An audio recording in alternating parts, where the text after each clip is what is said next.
I decree. Je décrète. For anyone that enter here with any affliction. Pour tous ceux qui sont venus ici avec une affliction quelconque. As you go. Alors que vous partez. The affliction go out of your body. Cette affliction sort de votre corps.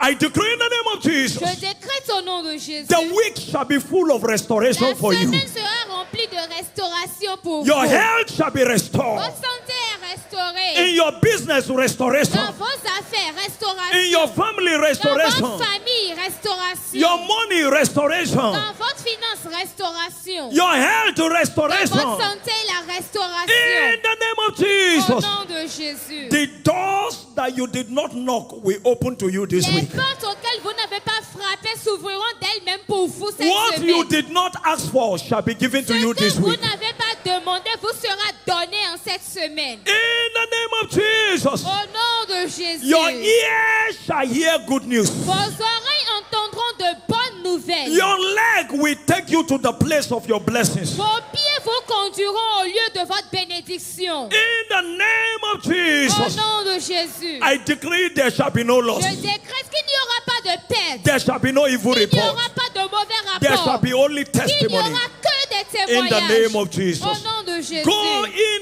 peace. Allez-y en paix. Return with Et testimony. revenez avec vos In témoignages. Jesus' mighty Au nom name. puissant de Jésus.